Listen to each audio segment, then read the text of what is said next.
நாகலிங்க பூ குருபிட்டா கைனென்சிஸ் என்பது அதன் தனித்துவமான வடிவம் மற்றும் ஆன்மீக முக்கியத்துவத்திற்காக அறியப்படும் ஒரு மலராகும். இந்த பூவின் இதழ்கள் விரிந்த நிலையில் உட்புறம் ஒரு சிறு லிங்கம் போன்ற அமைப்பும் அதன் மேல் ஒரு பாம்பு நாகம் குடை பிடிப்பது போன்ற அமைப்பும் இயற்கையாகவே அமைந்துள்ளது. இதனால் இது நாகலிங்க பூ என்று அழைக்கப்படுகிறது. இதன் பழங்கள் பீரங்கி குண்டுகள் கேனன் பால்ஸ் போல உருண்டையாகவும் கடினமாகவும் இருப்பதால் ஆங்கிலத்தில் இது கேனன் பால் ட்ரீ என்று அழைக்கப்படுகிறது. சிவபெருமானுக்கு மிகவும் உகந்த மலராக கருதப்படுகிறது. வில்வத்தை போலவே இதுவும் சிவ வழிபாட்டில் முக்கிய பங்கு வகிக்கிறது. இந்த பூக்கள் மிகுந்த நறுமணம் கொண்டவை. குறிப்பாக இரவு மற்றும் அதிகாலை நேரங்களில் இதன் வாசம் அதிகமாக இருக்கும். இதன் இலைகள் சொறி சிறுங்கு போன்ற தோல் நோய்களை குணப்படுத்த பயன்படுகின்றன. பூஞ்சை காளான் எதிர்ப்பு ஆன்டிஃபங்கில் மற்றும் கிருமிநாசினி பண்புகளை கொண்டது. நாகலிங்க பூ குருபிட்டா கைனென்சிஸ் இந்து மற்றும் பௌத்த மதங்களில் மிகுந்த ஆன்மீக முக்கியத்துவம் வாய்ந்த ஒரு மலராக கருதப்படுகிறது.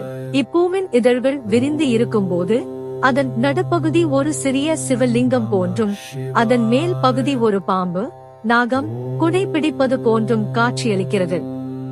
இதனால் இது நாகலிங்க பூ என்று அழைக்கப்படுகிறது. பூவின் நடுவில் லிங்கமும் மேலே நாகமும் அதைச் சுற்றி தேவர்களும் இருப்பதாக ஆன்மீக ரீதியாக கருதப்படுகிறது. சிவபெருமானுக்கு மிகவும் உகந்த மலர்களில் இதுவும் ஒன்று. குறிப்பாக வில்வம் தாமரை மற்றும் செவ்வரளி பூக்களுக்கு இணையான முக்கியத்துவம் இதற்கு உண்டு. நாகலிங்க பூவை உலகுக்கு தந்த 21 ரிஷிகள் மாத்ருகா ரிஷிகள் என்று அழைக்கப்படுகிறார்கள். ஆன்மீக நம்பிக்கையின்படி 10,008 முறை ஓம் நமச்சிவாய மந்திரத்தை சொல்லி ஈசனை வழிபட்ட பிறகே இப்பூவை தொடும் தகுதியை ஒருவர் பெறுகிறார் என சொல்லப்படுகிறது.